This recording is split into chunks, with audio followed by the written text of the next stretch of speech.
আমাদের এখানে উৎসব কেন্দ্র কেন্দ্র করে ছবি হয়।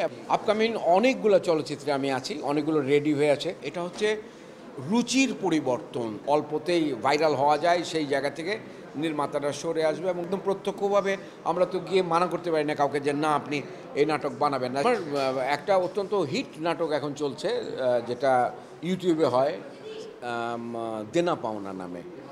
তো এটা রেগুলার চলছে, গত ১.৫ বছর ধরে এটা হচ্ছে, এখনও চলছে। আর তাছাড়া আমি এনটিভির একটা সিরিজ নাটকে অভিনয় করি।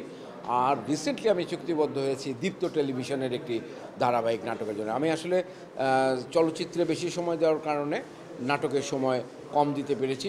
এখন আরও কম দিতে পারছি আমার ডাইরেক্টর্স গিল্ডের ব্যস্ততার কারণে। যেহেতু আমি ডিরেক্টর্স গিল্ডের সভাপতি হিসেবে দায়িত্ব পালন করছি, তো আমার কিছু কমিটমেন্টের জায়গা আছে, কিছু কাজ করবার জন্য আমি এখানে এসেছি। সেই কাজগুলো করতে গিয়ে আমাকে দেখা যায় যে অনেক বেশি সময় দিতে হয়। সেক্ষেত্রে আমার যে প্রফেশন, সেই প্রফেশনটাকে অনেক ক্ষেত্রে আমি 2 বছরের জন্যে একটু মিনিমাইজ করে আমি ডিরেক্টর্স গিল্ডের সময় দিচ্ছি।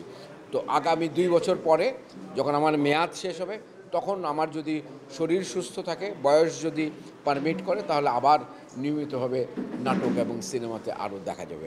আপকামিং অনেকগুলো চলচ্চিত্রে আমি আছি, অনেকগুলো রেডি হয়ে আছে।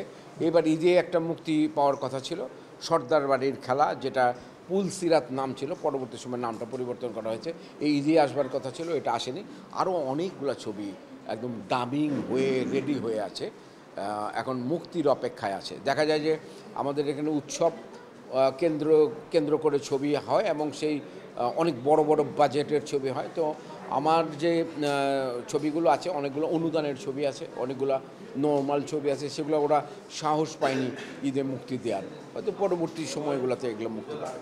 ডাইরেক্টর্স গিল্ডের এটা কিন্তু কাজের মধ্যে ওই অর্থে পড়ে না। এটা হচ্ছে রুচির পরিবর্তন, যে নির্মাতা তার প্রথম, এবং সে যদি নির্মাণের ক্ষেত্রে রুচিটা পরিবর্তন করে, তাহলে কিন্তু দর্শককে ওই অরুচিকর কাজগুলো দিতে হয় না। আমরা যেটা করছি, আমরা বিভিন্ন ওয়ার্কশপের ব্যবস্থা করছি। এই আগামী 2 বছর ব্যাপী এগুলো চলতে থাকবে। প্রত্যেক 1 মাস 2 মাস অন্তর অন্তরই আমরা এটা করছি। এর মধ্যে নির্মাতাদের মননশীলতা বৃদ্ধির জন্যে, ক্রিয়েটিভিটি বাড়ানোর জন্যে, অ্যাস্থেটিক সেন্স বাড়ানোর জন্যে আমরা কিছু এরকম ওয়ার্কশপের আয়োজন করেছি। তাতে করে তার মাথাটা যদি সমৃদ্ধ হয়, তার নির্মাণ শৈলী যদি সমৃদ্ধ হয়, তাহলে এই সমস্ত সাবজেক্ট ম্যাটার থেকে, যেগুলা অল্পতেই ভাইরাল হওয়া যায়, সেই জায়গা থেকে নির্মাতারা সরে আসবে এবং সুস্থ সাংস্কৃতিক চর্চা হবে, সুস্থ নাটক সিনেমার চর্চা হবে।